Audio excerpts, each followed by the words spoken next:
So yeah, as you saw last week, that's when the proper demolition had started. Tom was eventually now building up the wall that I told him to basically tear down, which is a bit annoying, I'm not gonna lie, and quite expensive, but it was necessary to get the new plan and new vision that I wanted to do. Sometimes you're gonna have to take some L's and spend money to redo or undo things you've done, but as long as you get the picture you want in the end, it will all be worth it. That section weren't too bad, to be fair. There's a couple of rotten ones Yeah. here, so we'll probably swap a couple out. Okay. And we will probably some of back, the black back wall is a little bit rotten, so we might just put some little timbers down into the ground to strengthen it all up. Yeah, so this essentially was going to be my new living room layout, and I thought this wasn't that bad, to be fair. I actually thought it was relatively big, and it was exactly the size I was going for, so I was quite happy with it as well. But all this work was done essentially to get this, a downstairs toilet. I think this will be so essential for me, and I think it adds so much value to the house. The thing I'm most impressed about is that I could add this without increasing the blueprint of the house. So I can do this without spending a lot of money to extend the house, build out the foundations. So I'm really happy with the fact that I got it. So I'm deciding basically whether I have double doors or a larger single door.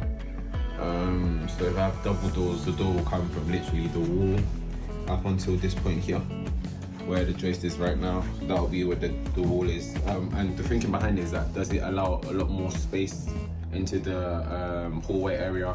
Obviously, if the doors are open, it will make this place feel a lot more bigger as well. That's a pro of having the double doors, getting furniture in, making the space feel open, and yeah, obviously just providing a lot more light into both regions. The downside to that is that obviously it takes up more space into the living room because the doors will have to open into the room. And so if I wanted to put any form of furniture along this side, the door may hit it. So this week, one thing I also did is that I got my Wi-Fi sorted out. I got Virgin Media to come over and sort out the Wi-Fi. It was extremely premature, I cannot lie, but I started to see, as you can see with my setup here, I already started to set up my monitors, my workstation as well, and I'm slowly bringing stuff from my other house to this house. The house still needs to be painted, carpeted and all this stuff, but I just didn't care. I was just so excited to kind of be in the house and start using the house. As you can see, I was really happy about this. I ended up obviously taking my trusty measuring tape. I take this everywhere with me, and I started to measure all the spaces, the walls, where I can start putting TVs, sofas, X, Y, and Z, just to understand the space I kind of have as well.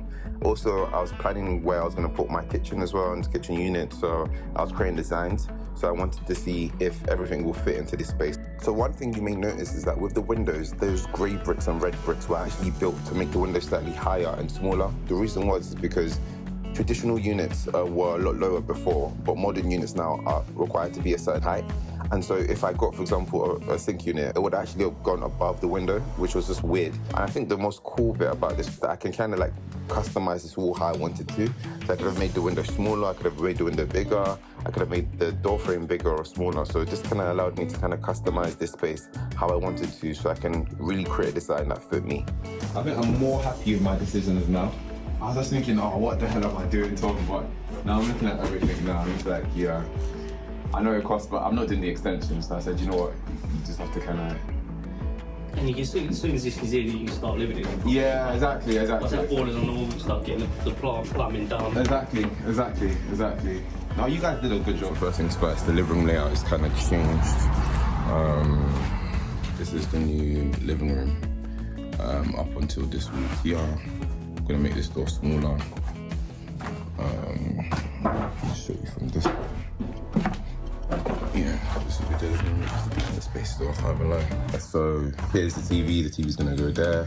The wiring is there already, as you can see. And yeah, man, I feel like it's a decent space. It's kind of concealed. You can kind of get the most for what you're doing. So I'm happy about that. So it's this is the new hallway that was created. So obviously before this all used to be the living room up to here.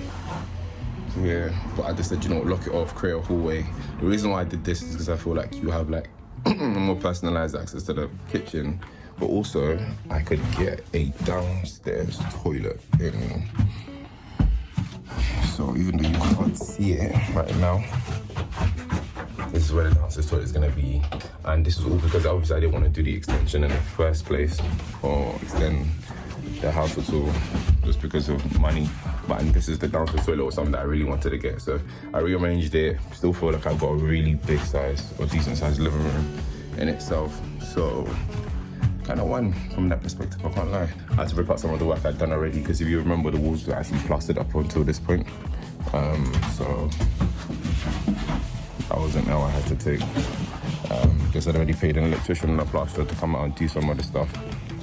And they had finished it off and plastered it, but I just said that, you know what, I've changed my mind, can you rip it out? But it's not a massive L, if I'm being honest. It was an L, but not huge enough to the point where it's going to cost me up to 1,000, probably like a couple £100. So you can kind of charge it. So yeah, man, that's the progress thus far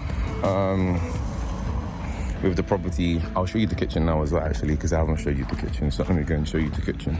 So this is what the back of my house is looking like at the moment. This is the downstairs bathroom that I just told you. Let me zoom out. Oh, it's no when I don't zoom out, it looks a bit tight. Look at my garden, guys. Hell, innit? Windows. So this is the kitchen. Bearing in mind that for the last maybe couple of weeks I've had no back door. Had to pull a steel beam in there so I can get some patio doors coming in as well.